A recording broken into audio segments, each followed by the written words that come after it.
um corpo glorificado, com certeza, mas é um corpo humano. Ele vai manter esse corpo humano para sempre, para sempre.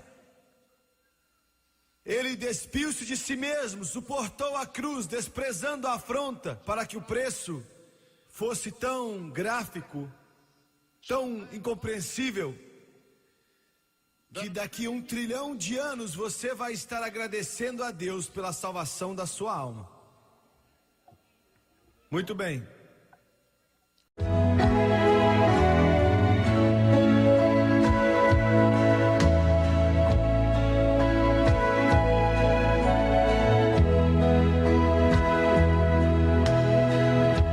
A lenda diz, e é só a lenda, mas que logo depois que Jesus terminou com sucesso a sua missão milagrosa aqui na terra, planejada antes mesmo da fundação do mundo,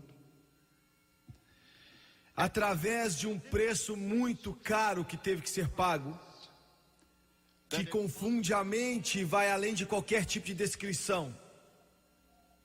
Eu quero que você pense nisso, porque essa Bíblia diz que Jesus foi crucificado na mente de Deus antes da fundação do mundo. Eu li outro dia que os astrônomos encontraram uma galáxia que está 500 mil anos-luz de distância. E o escritor continuou dizendo que isso significa, e eu tenho que acreditar nele porque eu não entendo nada de astronomia, que essa Terra tem que ter pelo menos 500 mil anos de idade, pode ser bilhões ou milhões ou trilhões, porque o tempo não se aplica para Deus como se aplica para a gente. Um dia para ele é como 1000 anos, e 1000 anos é como um dia. Deus não está mais velho hoje do que ele era naqueles tempos, nos íons dos anos atrás. E de pensar que Deus iria ter crucificado o próprio filho na mente dele, o plano estava ali, traçado, mas não executado. Naqueles íons dos tempos, tanto tempo atrás, então começaram a pegar um pouco da magnitude dos planos do céu em relação à salvação da alma do homem. É incompreensível. Eles nos dizem que debaixo da velha aliança judaica, me escute bem, que de 1 a 2 bilhões de cordeiros e novilhos e cabras foram oferecidas naquelas centenas de anos, como tipificações de Jesus Cristo. Eu vou repetir.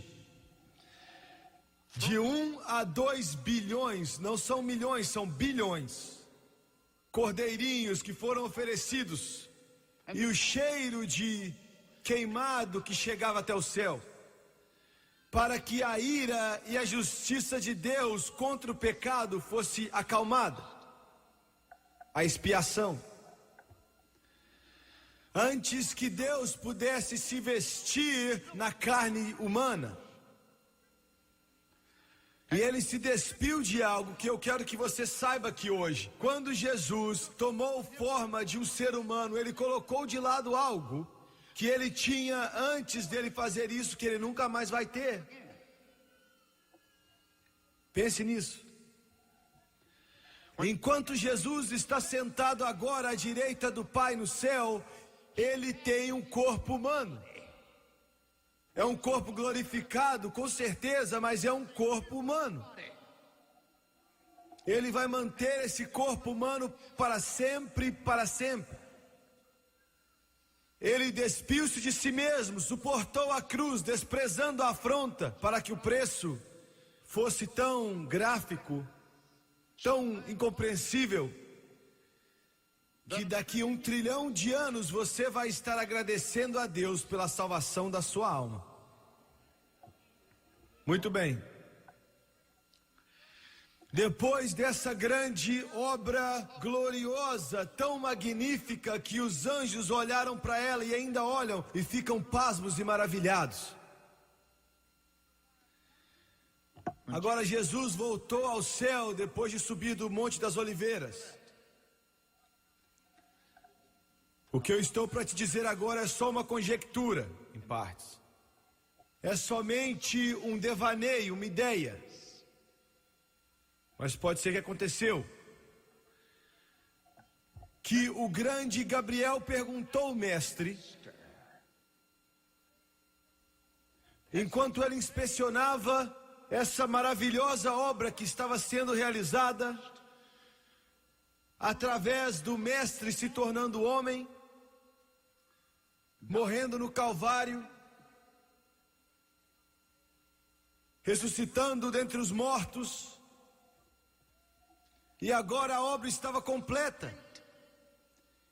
E tudo isso que foi feito pelos milênios dos tempos, por um preço muito alto, o anjo então faz a seguinte pergunta: para quem é que você deixou e confiou o reino na terra? A parte daqueles pescadores analfabetos e aquelas poucas mulheres. Essa é uma boa pergunta. Eu quero que você pense nela por um momento. Deixe rolar na sua mente. Pense sobre ela e medite nela por uns segundos. Todo esse preço, todo esse sacrifício, todos os gemidos dos profetas e o clamor dos sábios, todo o sacrifício que foi feito para fazer esse livro. Você está aqui agora e você deixou tudo, todo esse tesouro, essa pérola de alto preço, a esperança da glória. E a quem mais você deixou a não ser aqueles poucos analfabetos, sem educação, sem cultura, sem dignidade, brutos, pescadores que alguém chamou de os 12 sujos. E aquelas poucas mulheres. E Jesus disse: eu não deixei os cuidados do meu reino a mais ninguém a não ser aquele grupo de homens e aquelas mulheres. Vamos pensar nisso um momento. Quando nós pensamos em discípulos, automaticamente você pensa em Simão Pedro. Esse Hollywood chama ele de grande pescador. Eu não sei se ele era um homem grande ou o quê, mas ele fala como se ele fosse um homem grande. Ele falava como um homem grande. Ele estava errado a metade das vezes. Não, deixa eu falar de novo. Ele estava errado 90% das vezes. Mas eu aprendi algo de Deus. Deus prefere que você seja como Pedro, que saia do barco e faça uma bagunça com as coisas, do que você ficar no barco sem fazer nada. Glória a Deus, aleluia. Você me ouviu? Você pode até afogar, você pode ter problemas, mas Deus prefere que você saia daquele barco e tente andar nas águas do que ficar sentado no barco sem fazer nada. Glória. Meu Deus, eu estou pregando hoje, eu nem comecei ainda, eu estou só brincando aqui no começo.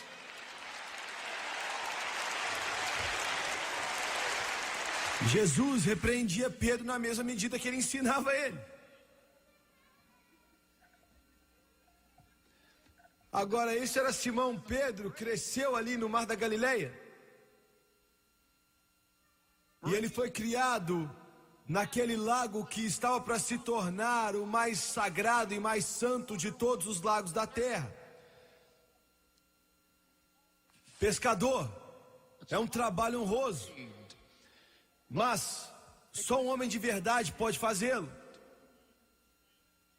As mariquinhas não têm muito sucesso nesse tipo de trabalho.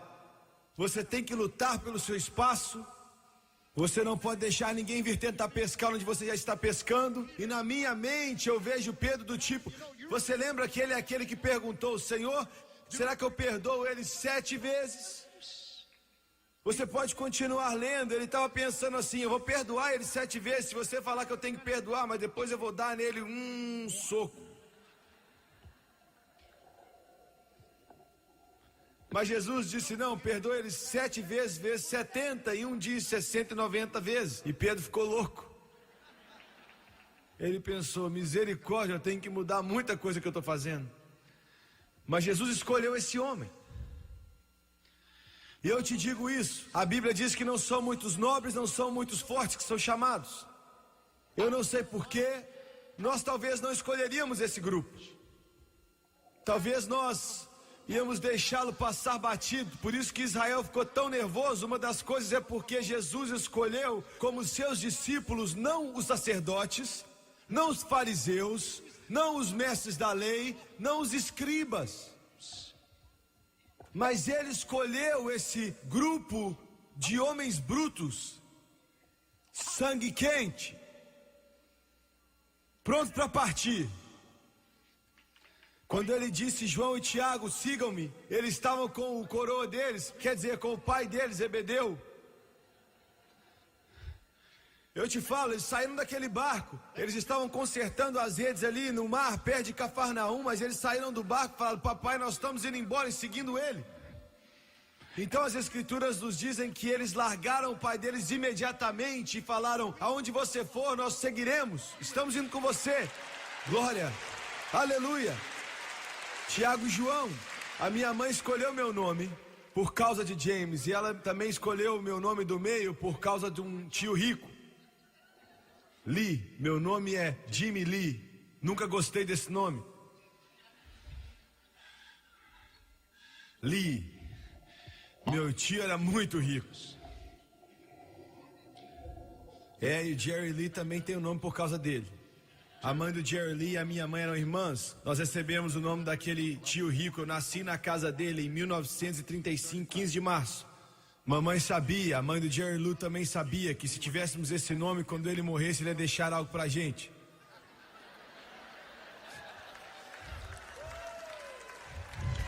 Nunca nos deixou nada, nem um centavo. Mas eu amava ele, ele era um homem precioso. Eu estava só brincando aqui um pouquinho, mas ele é maravilhoso. Mas a minha mãe me deu esse nome, James. E em inglês existem mais James e Johns do que qualquer outro nome.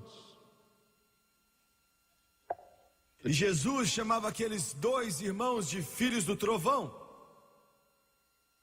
Você sabia que João, o apóstolo do amor, eu li isso outro dia e eu chorei. Eu estava em um avião e eu sentei ali e chorei. João, que era chamado o apóstolo do amor, ele escreveu a maioria do Novo Testamento do que qualquer outra pessoa sem ser o apóstolo Paulo. João, que viveu mais do que qualquer outro apóstolo. Ele era chamado de João, voz de trovão. Voz de trovão, e a razão pela qual eu chorei é porque eu falo alto demais. Eu nunca consegui falar baixinho como outros pregadores, eu falo alto demais, eu tenho uma mensagem para te entregar, eu tenho algo que eu preciso te explicar de algum jeito, de alguma maneira. Voz de trovão, João, foi esse grupo, João e Tiago, que queriam fazer cair fogo do céu nos samaritanos, porque eles não deram um aleluia quando Jesus pregava. Queime Deus, queime eles, Deus. Eles não estão pagando dízimo, mata eles.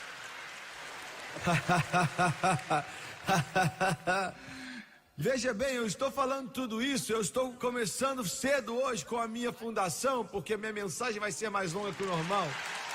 Não, estou brincando. Mas você está entendendo, não é mesmo? Nós olhamos para aqueles discípulos e pensamos: nossa, eles devem ser algum tipo de super-heróis da fé. Não, eles são como eu e você. Eles tinham problemas, eles tinham fraquezas, eles tinham falhas, inconsistências, assim como nós temos.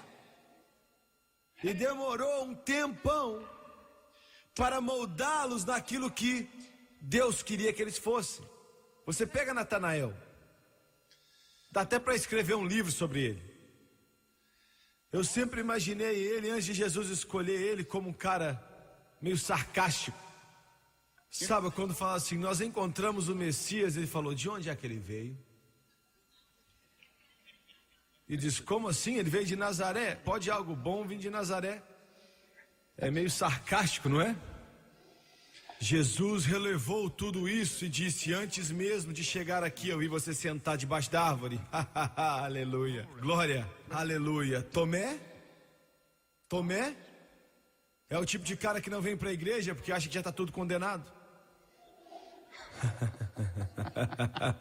Nós não conseguimos pagar a prestação, então eles vão confiscar o prédio e nós vamos ser colocados na rua. Nós já tivemos de tudo, amigo, de tudo. E eles falaram: Tomé, ainda não é o fim, Tomé, não é o fim. Jesus está, eu não acredito. Parece muito dos cristãos de hoje, não é? Ele parece muito dos cristãos de hoje, mas Jesus não desistiu dele. Ele disse: eu não acredito até que eu coloque o meu dedo no seu lado e nas suas mãos. Mas não desista de Tomé, porque Tomé foi o primeiro discípulo, antes de Pedro, antes de Tiago e antes de João, que chamou Jesus de Deus. Ele foi o primeiro que disse: meu Senhor e meu Deus, quando ele viu a Jesus.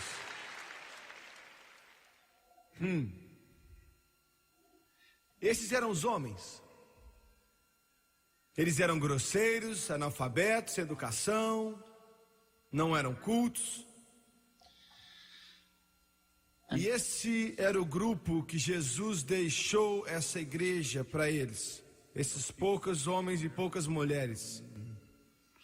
Maria Madalena. Esse era o grupo. Mas de repente, você vê a diferença nesses homens e nessas mulheres. E você lê no livro de Atos que de repente Pedro já não é mais esse homem vacilante e como se fosse um bambu balançado pelo vento. Mas de repente ele está de pé na porta do templo chamado Formosa e há um aleijado ali e Pedro diz: eu não tenho ouro nem prata, mas eu tenho algo que eu vou te dar. Em nome do santo nome de Jesus, levante e anda. Poder, poder, poder. Tiago foi o primeiro a morrer pelo seu testemunho. João viveu quase 100 anos de idade, escreveu o livro de Apocalipse, e mais ou menos com 100 anos de idade, na ilha de Patmos, quebrando todo tipo de pedra na prisão de César, e ele diz: eu estava no Espírito no dia do Senhor, cheio do Espírito Santo, quando eu vi Jesus. Glória a Deus. O que aconteceu com esses homens? O que mudou eles? O que transformou eles? Será que eles leram o livro de Norman Vincent Peale, O Poder de Pensamentos? Será que eles trabalharam muito estudando o livro de como influenciar pessoas? Claro que não. Eu te falo o que aconteceu com eles. Eles estiveram com o Santo Cristo e eles foram batizados com o Espírito Santo e fogo, e o poder do Espírito Santo tinha entrado no coração e na vida deles. E Satanás tem batalhado contra o Espírito Santo mais do que qualquer outra coisa que ele já lutou nos dias da igreja primitiva ou na igreja de hoje, porque ele sabe que o poder do Espírito Santo vai transformar a sua vida e vai fazer de você uma testemunha efetiva para Jesus e vai virar o seu mundo de cabeça para baixo.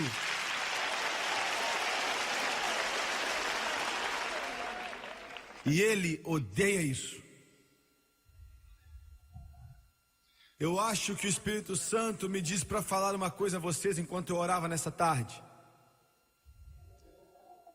E eu nunca fui conhecido por usar meias palavras. Alguns de vocês, quando eu terminar, vocês vão querer seu dinheiro de volta. Mas agora já é meu. Alguns de vocês pela televisão não vão gostar disso, mas eu quero que você se coloque no meu lugar por um momento. Nós temos que ter $200 mil todos os dias, isso é muito dinheiro. $200 mil todos os dias, mas nessa época, ano que vem, nós vamos precisar provavelmente de $300 mil por mês, mas nós não vamos parar. Nós vamos continuar, não importa o que o presidente faça, o que a economia faça, o que os economistas, eu não estou nem aí o que aconteça. Vamos continuar adiante, porque esse é o melhor negócio para estar, me perdoa Pittsburgh, mas é maior que todo o dinheiro dos Estados Unidos.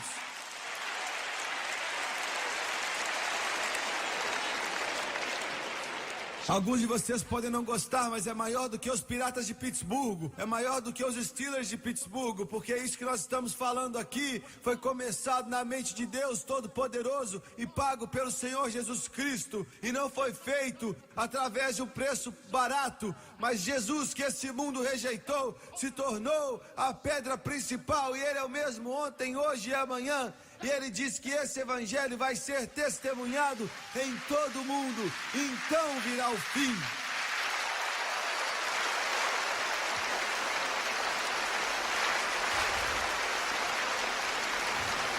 Alguns de vocês não entendem isso, né? Alguns de vocês estão assistindo a televisão e falando: o que eles estão fazendo? O que está errado com esse povo? E você está sentado em frente a Dallas.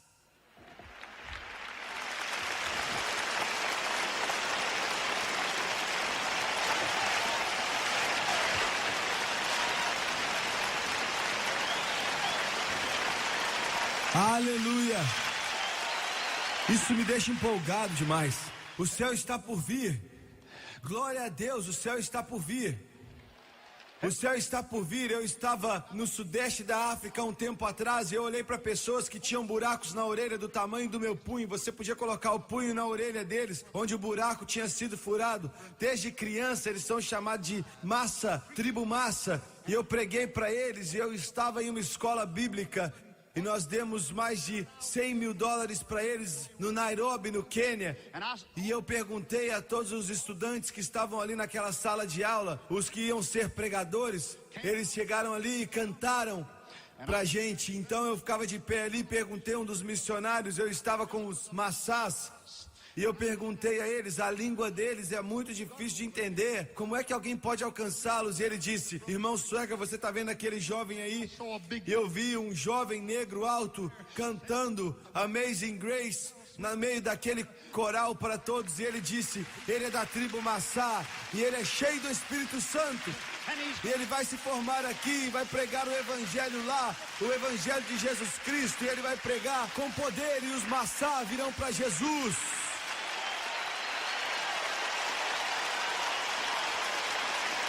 Sim, eu fico empolgado, porque eu não estou falando de um joguinho.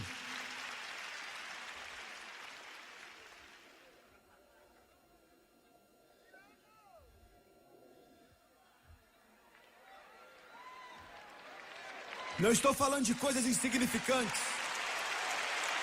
Eu estou falando do que Jesus fez. Aleluia. E eu quero dizer algo a vocês, pregadores: enquanto os Estados Unidos continuarem a mandar missionários, nenhum invasor do exterior vai marchar aqui no solo americano.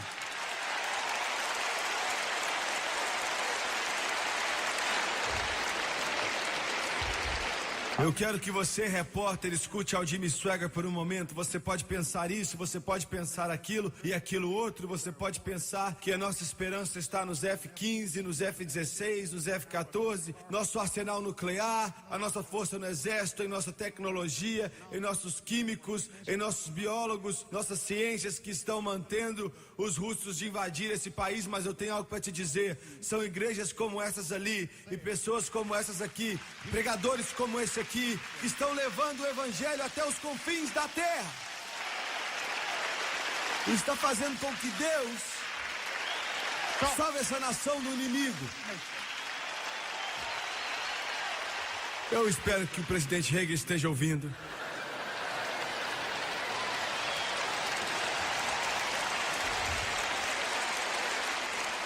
Eu gosto do nosso presidente. Eu gosto dele. Glória a Deus. Eu queria que ele não vacilasse tanto com Israel. Eu queria que ele se levantasse e dissesse: amigos, eu estou me levantando por Israel. Se você não gosta, problema é seu.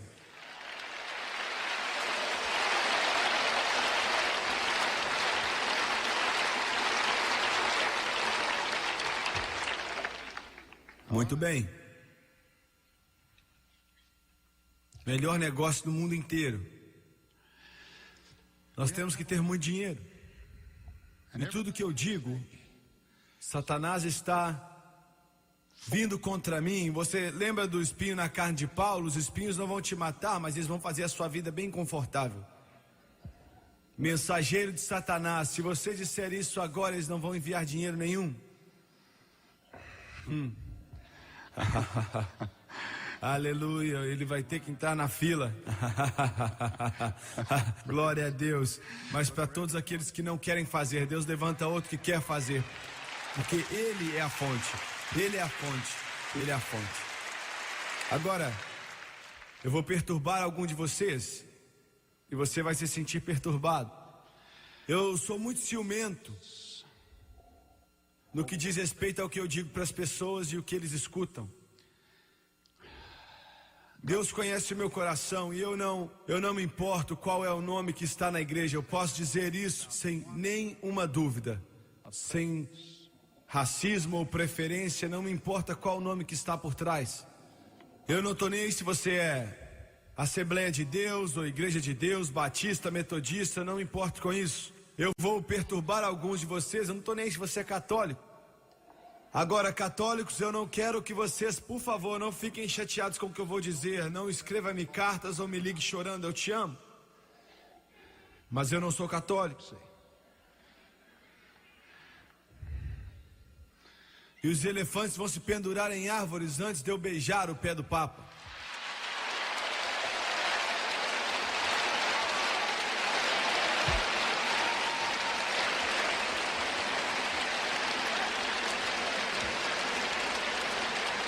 Agora, vocês católicos, se lembrem que eu sou um protestante. Nós protestantes não protestamos muito hoje em dia, mas sou um protestante. Então você tem que entender o meu ponto de vista, mas eu te amo. Mas o que eu tenho que dizer, eu acredito que foi Deus que me deu. Então alguém diz, pode falar, eu vou falar.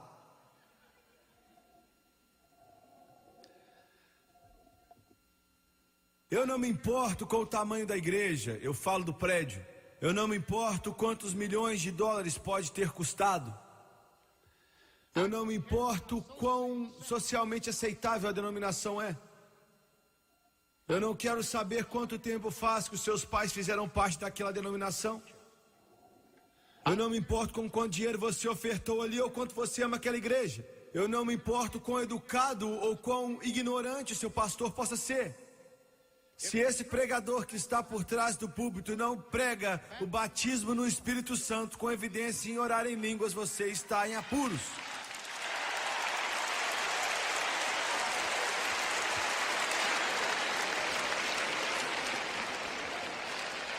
Agora isso perturba você, eu sei, mas você tem que entender que eu entendo o que eu estou falando. Eu não estou pegando no pé de nenhuma igreja.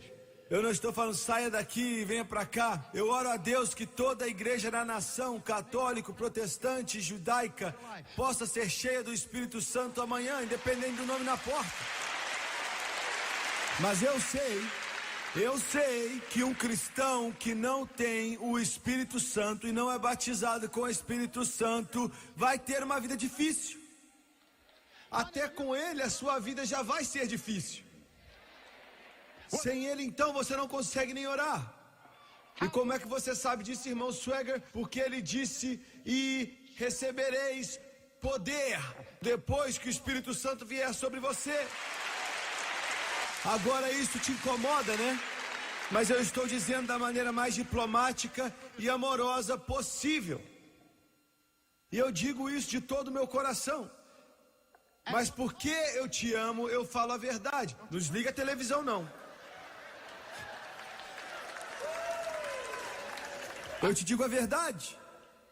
Você pode não gostar, mas eu não estou à venda. Você não pode me comprar. O que eu acredito que Ele me dá em meu coração, eu não me importo se todas as pessoas saiam daqui. Eu vou tentar dizer exatamente da maneira que Deus fala.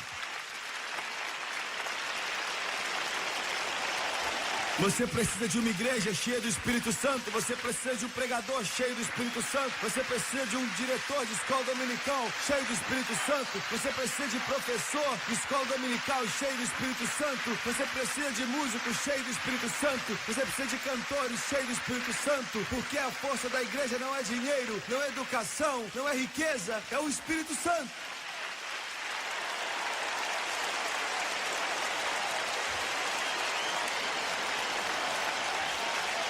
Igrejas pentecostais, me escutem.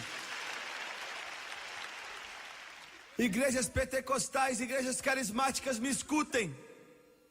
Não é o seu prédio gigante.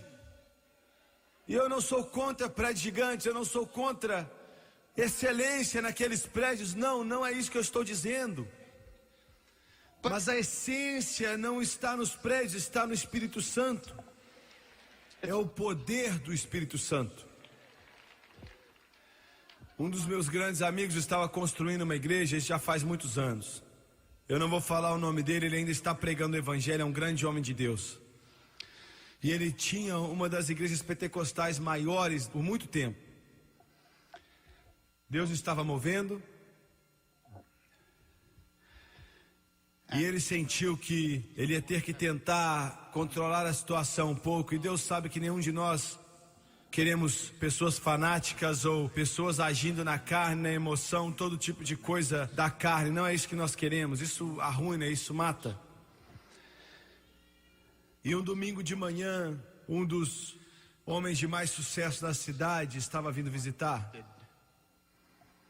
sua igreja. Quando ele viu ele entrar, ele pensou: meu Deus, eu tenho que mudar a sequência de músicas hoje. E eu te digo por quê. Porque na lista eles iam tocar I'll Fly Away. E a irmã Smith estava ali, esse não é o nome verdadeiro dela, mas eu vou chamá-la assim. A irmã Smith tinha mais ou menos 80 anos de idade e ela não se importava com quem estivesse olhando. Aleluia. Glória a Deus, glória a Deus. Então ele chegou até ali a líder de louvor e falou: vamos mudar essa música, eu não quero cantar I'll Fly Away. Então ele pensou numa música bem calminha, que é bem tranquila e calma. Então o líder falou para o coral: vamos mudar essa música barulhenta. E o coral começou a cantar aquela música calma. Cleft for me, let me hide myself in thee. E ele ouviu, mas esqueceu que essa era a música favorita da irmã Smith.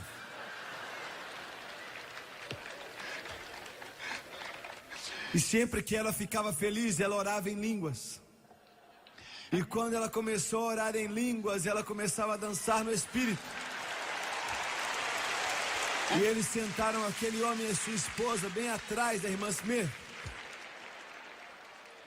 E quando ela começou a orar em línguas, ela ficava como se fosse um barco.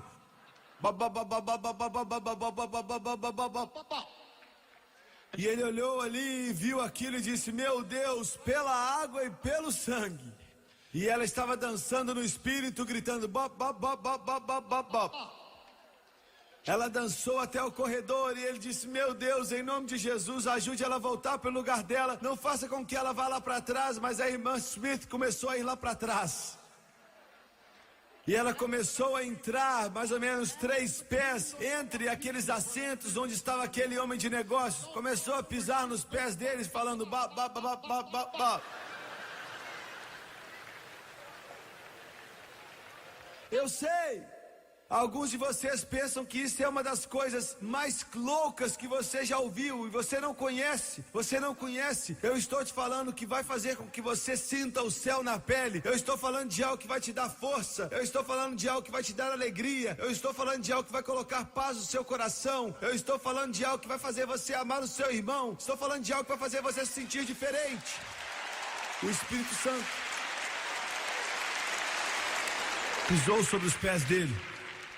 E é melhor você não fazer isso, a não ser que seja Deus. Nunca faça isso se não for Deus. Aquele homem foi salvo naquela manhã. Ele é um diácono, ele era um diácono na última vez que eu estive ali naquela igreja. Mas quase matou o meu pastor de vergonha. Ele ficou morrendo de vergonha e pensou: meu Deus, onde é que nós vamos parar? Ela estava ali como se fosse um barco pisando no pé daquele homem. 80 anos de idade. Fazendo pá, pá, pá, pá, pá, pá. Aleluia. Glória a Deus. Ele foi até a porta para cumprimentar as pessoas. E a igreja dele tinha mais de 1000 pessoas. Isso já faz 25 anos atrás. E foram para a porta. E aquele homem veio cumprimentar o meu pastor. E ele, morrendo de vergonha, ficou vermelho, azul, amarelo. E o homem disse: Eu nunca aproveitei nada assim em minha vida inteira.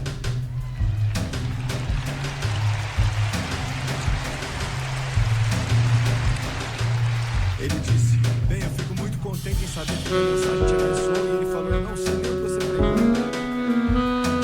mas foi aquela vozinha. Aleluia. Ele disse: eu vim pra cá com fardo sobre minha vida. Eu vim pra cá preocupado e desencorajado. Mas quando aquela vozinha falou em uma língua estranha, algo começou a se mover dentro de mim. E algo começou a vir sobre a minha vida, que fez com que eu acordasse pra vida. E o meu coração foi tocado. E eu não sei o que está nesse lugar, mas eu vou voltar, porque eu gosto do que eu sinto e eu gosto do que eu vejo. Glória a Deus.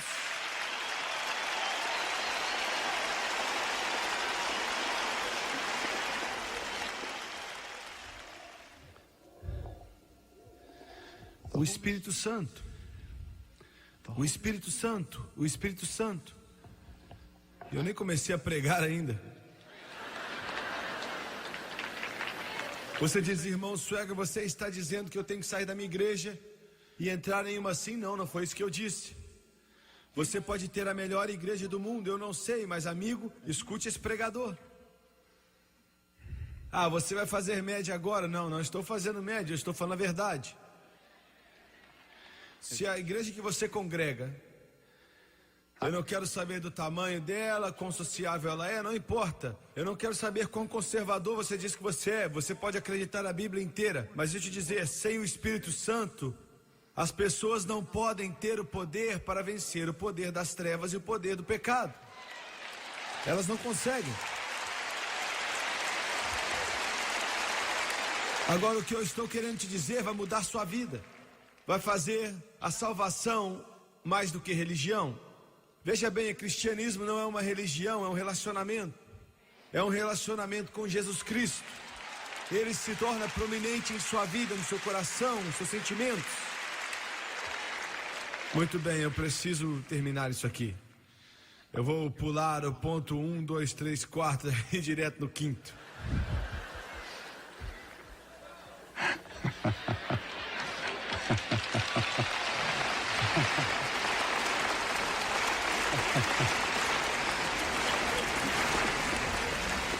Muito bem, meu irmão, obrigado. Foi eu que plantei ele ali em cima, eu gosto dele.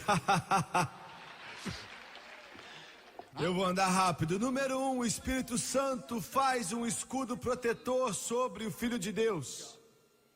1 João 4:4, aquele que está dentro de nós é maior do que aquele que está no mundo. Ele é maior que a economia, ele é maior que a recessão, ele é maior que os problemas, ele é maior que o desencorajamento, ele é maior que demônios, ele é maior que diabos, ele é maior que os poderes das trevas, ele é maior que as dificuldades, ele é muito maior.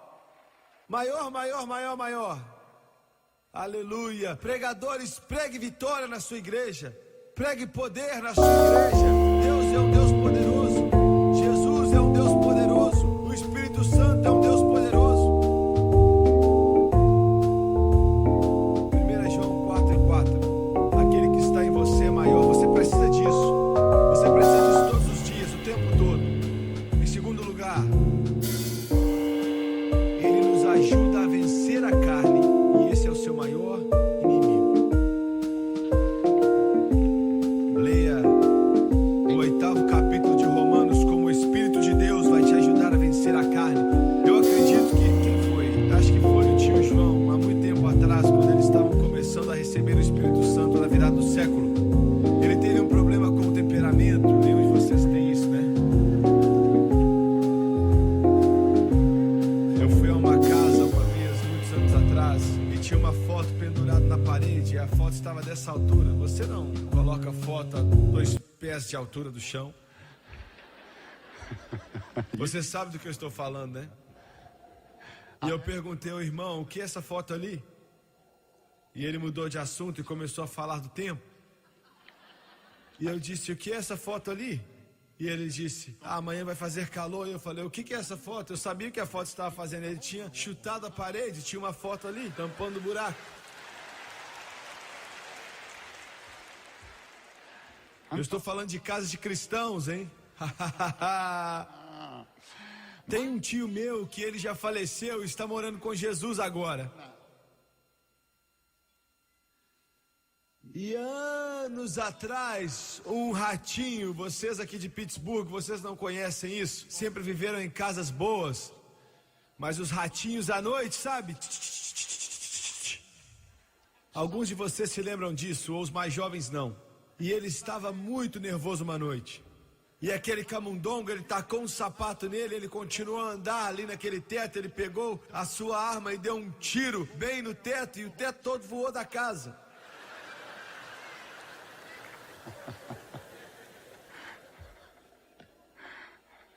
Quando a poeira baixou, o camundonguinho estava ali.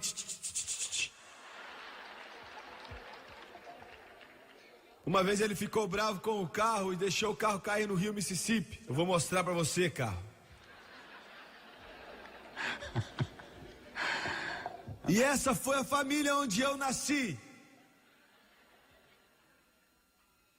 O meu avô se gabava em nunca ter tomado uma surra na vida dele. Ele nunca tomou. Temperamento. O tio Jonah Hatfield tinha um temperamento forte. Ele chegou até o altar um dia chorando e o poder de Deus veio sobre ele. E ele disse para a esposa dele depois do culto: eu tenho controle. E ela disse: vamos ver. Ele estava tirando leite no outro dia, sentou para tirar leite daquela vaca e começou a cantar hinos, e ela virou, parecia que estava endemoniada, deu um coice nele na costela e quase quebrou a costela dele, jogando ele na parede. Ele fechou a mão e deu um socão nela, bem na testa, quase quebrou a mão. Quando ele deu um soco na vaca, a esposa dele estava na porta e disse: ainda não.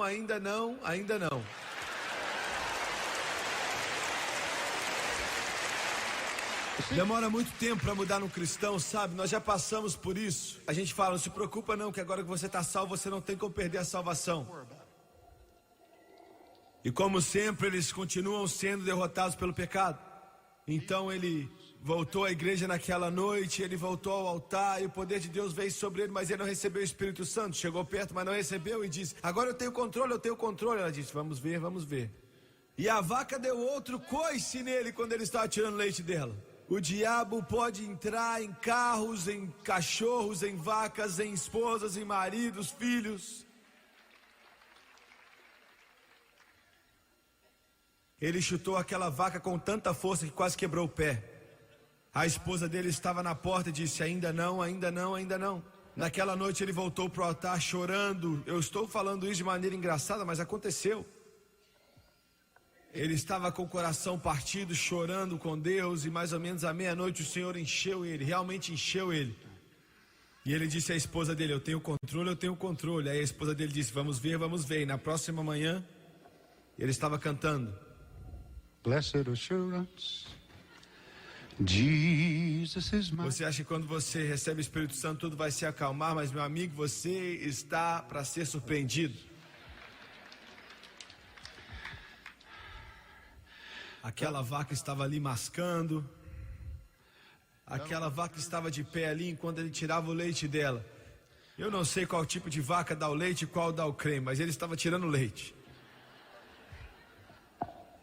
Ela ficou parada o tempo todo. Ele terminou de tirar o leite, quase 2 galões. Pegou aquele galão, se virou, e ele não deveria ter feito isso.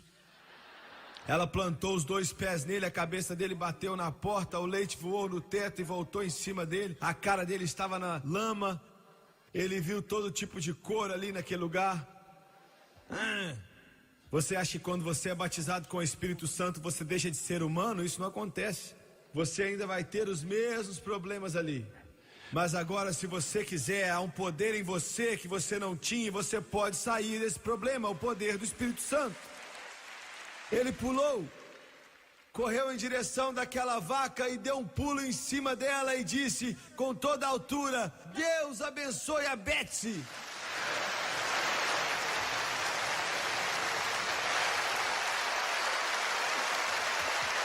A esposa dele estava na porta gritando: é isso aí. Oh, Então deixe-me colocar de lado o meu humor e a minha brincadeira e me escute. O Espírito Santo vai mudar você. Ele vai entrar no seu coração e mudar a sua vida, mudar o seu coração, mudar o seu ser, mudar toda parte de você. E isso vem através de um processo, mas vem. Enquanto eu termino, eu e a Francis estávamos a caminho de Columbus, na Geórgia, há muito tempo atrás. E nós usamos o G1 agora para vir para as cruzadas. A maioria das vezes faz 2 viagens, 2 paradas sempre. E pode levar 16 ou 17 pessoas, sem contar os pilotos.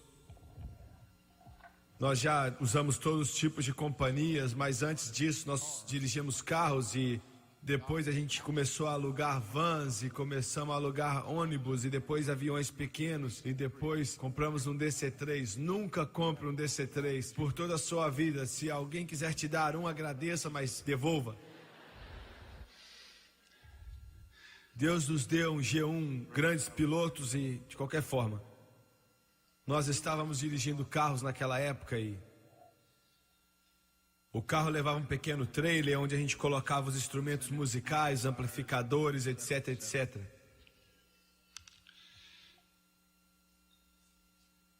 Eu dediquei aquela música nessa noite ao meu primo. É impossível descrever o tipo de afeição que nós temos um pelo outro. Nós crescemos juntos como irmãos. Muito de mim está nele, muito dele está em mim. É como se nós pensássemos da mesma maneira, mas estamos a mundos de distância. Mundos de distância. Eu passei a noite inteira na casa dele. Ele não estava ali, mas ele me disse aonde estaria a chave. E estava eu, a Francis e o Donnie, quando o Donnie ainda era um garotinho. E a gente ia entrar ali para relaxar um pouco, porque você não sabe, mas nós ficávamos em hotéis muitos meses. Eu comecei antes do Holiday Inn começar. Eu me lembro da primeira vez que eu fiquei em um Holiday Inn, achei que eu tinha morrido e ido para o céu. Nós já tínhamos ficado em tantos hotéis ruins que... E ele tinha uma casa maravilhosa, muito bonita. Nós entramos, passamos a noite, nos levantamos pela manhã. E no momento que eu levantei, eu senti uma presença de Deus fora do comum. Eu estava me barbeando e comecei a chorar. O Espírito de Deus começou a se mover em mim. Eu estava agradecido, maravilhado, e eu queria saber o porquê, mas eu já estava para descobrir. Nós entramos no carro e nós não dirigimos, acho que nem 50 milhas naquela manhã, saindo de Memphis ao Columbus, na Geórgia. E o Espírito de Deus falou ao meu coração e disse: filho, hoje Satanás vai tentar te matar. Não tive nenhum tipo de explicação e quando aconteceu foi como se uma mão tivesse me segurado e eu tive um medo enorme porque eu sabia que era de Deus e essa era a razão pela qual Deus estava se chegando mais perto, porque Satanás já tinha feito um plano para nos matar. Nós paramos para tomar café e eu nem conseguia comer. Eu não disse nada para a Francis, eu devia ter falado para ela. Você olha para mim e você pensa, eu é que tenho a fé, mas é ela que tem a fé. Ela é aquela que tem a fé. Vocês metodistas, ela era metodista quando nós nos casamos. É ela que tem a fé. Eu devia ter falado isso para ela, mas não falei. E ela estuda esse livro o mesmo tanto que eu estudo. E ela trabalha nesse ministério. O Dr. Lewis pode dizer, assim como eu trabalho. Eu deveria ter dito isso a ela, mas não disse. E eu paguei a conta do café e eu queria sair e ficar sozinho por um tempo. Eu disse para eles, não precisam se apressar. Eu cheguei no carro ali, me assentei no carro. Coloquei a minha cabeça no volante e eu chorei e disse, Deus, por quê? Eu não acho que essa é a sua vontade para que eu seja quebrado e seja morto. Nós voltamos para o carro, quer dizer, ela e o Donnie voltaram para o carro e nós saímos. E a pressão se tornou quase insuportável. E eu então estava subindo um morro e eu não estava indo muito rápido, acho que 55 milhas por hora. E esse trailer estava sendo puxado pelo carro. quando, few eu não sei direito, mas eu acho que foi nem 100 pés de distância, enquanto eu subi aquele morro e olhei para baixo, existia vários carros ali no meio da pista, the road. parados. E eu não conseguia parar, não tinha nem chance. E um carro estava parado. E a minha primeira reação mental instantânea foi To go dar a volta, mas outro estava vindo na minha direção. E a minha próxima reação foi puxar ali para o acostamento, onde tinha um trator ali também. E eu descobri depois que algo aconteceu com o trator, e essa era a razão pela qual todos os veículos estavam ali e não podia ir a lugar nenhum. E tinha o morro bem sólido do meu lado esquerdo. E quando eu desviei de todos os carros, eu bati naquele morro. E eu sei que isso parece esquisito, mas aconteceu. O trailer se virou, mas nunca largou do carro. Só se virou. O carro foi como se tivesse flutuado. Eu nunca nem apertei o freio. Eu apenas dei um tapinha no freio, mas foi só. Nem um pedaço do farol, nada ali no para-choque foi amassado quando a gente bateu de frente com aquele morro. E quando a gente parou ali no lado da estrada, quando a gente pôde fazer isso, ninguém estava machucado. E as pessoas vieram ao nosso redor de todos os lugares, abriram as portas e homens estavam com rostos pálidos, brancos, e eles falaram: nossa, a gente te viu vir de cima daquele morro. E o homem disse: Senhor, nos ajude. Oh, Lord, help us. Algumas pessoas vão morrer porque ele não vai conseguir parar, é impossível. Eles olharam pra gente como se nós fôssemos de outro país. Eles estavam tentando ajudar e se perguntando: como é que você conseguiu parar? Eu vi você e a velocidade que você estava indo. Eu agradeci e disse: será que você pode me ajudar a virar o trailer? Então eles conseguiram me ajudar a virar o trailer, mas nunca saiu da conexão. Nós abrimos as portas, escute o que eu vou dizer. Abrimos as portas e não tinha nem um instrumento virado naquele trailer. Nem um instrumento, nada. De acordo com a lei da gravidade, isso é algo impossível. Nós viramos o trailer de volta aos shows, pneus. Eu agradeci as pessoas pela bondade deles, pela ajuda deles. E no momento que nós saímos dali, aconteceu uma explosão em nosso coração. Nós começamos a orar em outras línguas. Foi algo que fluiu. Foi como se você não conseguisse parar. É uma explosão que acontece. O Espírito Santo parecia dizer: eu orei por você. Ele não podia fazer o que ele tentou fazer. Acredita em mim, ele nunca vai fazer o que ele tenta fazer com você. Nós adoramos a Deus em línguas até a volta na Geórgia, como se fosse um poço que estava explodindo em nós. Eu só falei um pouco a respeito disso. Mas você precisa do Espírito Santo. É tão importante. Abaixe sua cabeça, por favor. Jesus, eu te amo. Jesus, eu te agradeço. Pai Celestial, enquanto nós temos na nossa própria vida maneiras tão limitadas de tentar te dar aquilo que o Senhor mesmo nos deu, tentar entregar de volta com amor. Eu disse algumas coisas hoje que eu sei que machucam. Eu sei disso, mas eu também sei a verdade que está em jogo. Eu sei que a igreja sem o Espírito Santo, eu sei que indivíduos sem o Espírito Santo, pastores sem o Espírito Santo, eles são pessoas que nunca vão te conhecer na sua totalidade. Eu sei disso. Pega essas palavras que acabamos de pregar, por favor. Eu sei que você vai fazer todas essas coisas. Leve aos corações das pessoas. Eu já te dei a minha alma hoje, meus amigos. E eu amo todos vocês. E eu quero que você tenha, como Paulo disse, você recebeu o Espírito Santo desde que acreditaste. Foi tão importante. O grande apóstolo disse: você precisa tê-lo. Quantos aqui, nessa grande multidão, nesse maravilhoso dia de domingo em Pittsburgh, pode levantar as mãos e dizer: Jimmy Swaggart, eu sei que eu estou salvo, eu não tenho dúvidas disso, mas ainda não recebi o batismo do Espírito Santo. Você pode levantar as suas mãos bem alto para que eu possa ver. Nós não vamos envergonhar você em todo lugar aqui. Por favor, levante a sua mão. Lá no balcão, lá em cima, no auditório. Eu sei que eu sou salvo, eu não tenho dúvida da minha salvação, mas ainda não recebi o batismo do Espírito Santo. Obrigado. Agora, eu preguei e eu não conversei. Eu poderia ter ensinado e respondido muito das suas perguntas aqui. Mas eu fiz o que eu senti guiado por Deus de fazer. E eu quero que todos aqui nesse prédio, independente de quem você seja, eu quero que você se coloque de pé, por favor.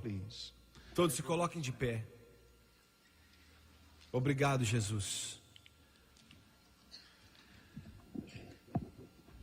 Eu quero agradecer a você pela sua paciência e sua oração. E eu acredito que enquanto nós vamos chamar essas pessoas para vir até aqui na frente, os que levantaram as mãos e disseram que querem ser batizados pelo Espírito Santo, eu vou pedir você para ficar conosco e acreditar em Deus, que esse vai ser o momento que vai mudar a vida deles. E eu quero que todos vocês que levantaram as mãos em todo esse coliseu, eu quero que você venha, vai ser muita gente. Mas Deus não tem problema com isso, pode vir. Eu quero que você faça uma fila aqui na frente. Eu quero que você faça largas linhas aqui na frente. Aqui na frente, essa extensão todinha. Enquanto eles cantam, vem agora, venha.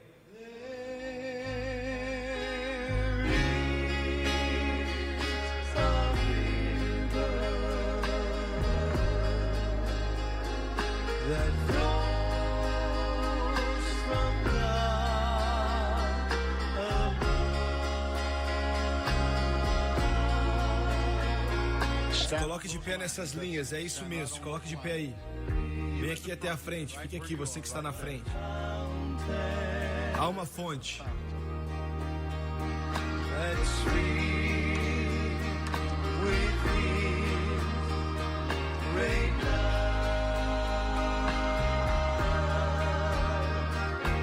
Come to these waters. Quando ficar sem espaço aqui na frente, comece a fazer filas aqui pelos lados, pela esquerda e pela direita. Faça uma linha até o fundo, até lá ao fim, se você tiver que fazer assim. É isso mesmo, vá até o final.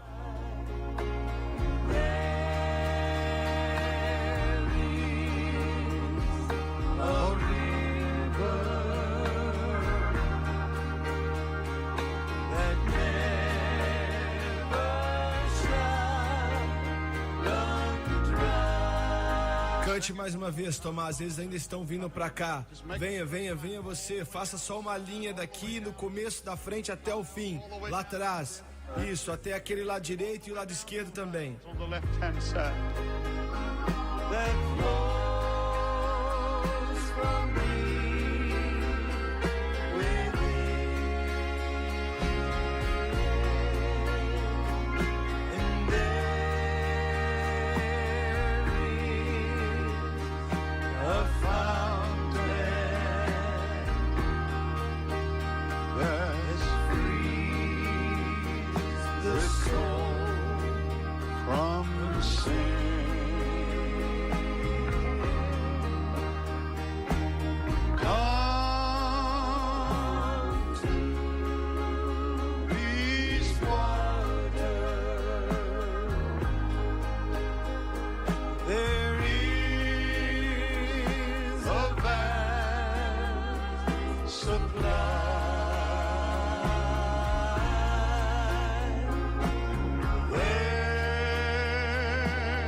Escute com cuidado. Para todos que tem aqui, tem bastante, estão ali enfileirados até o fim do auditório, ainda estão vindo até o fim também no lado esquerdo, graças a Deus.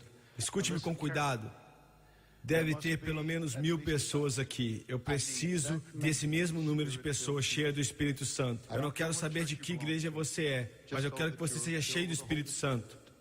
Eu quero que você venha até aqui à frente primeiro. Eu quero que você fique atrás de cada uma dessas pessoas aqui que não foram batizadas. Não coloque suas mãos sobre as pessoas, você vai ter que tocá-los porque estamos um perto dos outros, mas não comece a orar por pessoas ou colocar as mãos neles. Eu quero que você venha aqui até a frente primeiro, para que outros venham atrás de você e nós não tenhamos uma congestão aqui. Mas eu preciso de pelo menos 2.000 pessoas. Eu quero pedir para todos vocês que comecem a linha aqui na frente, lá dos lados também, lá atrás. Venha também da arquibancada, nós precisamos de muitas pessoas. Venha agora enquanto eles cantam mais uma vez, por favor.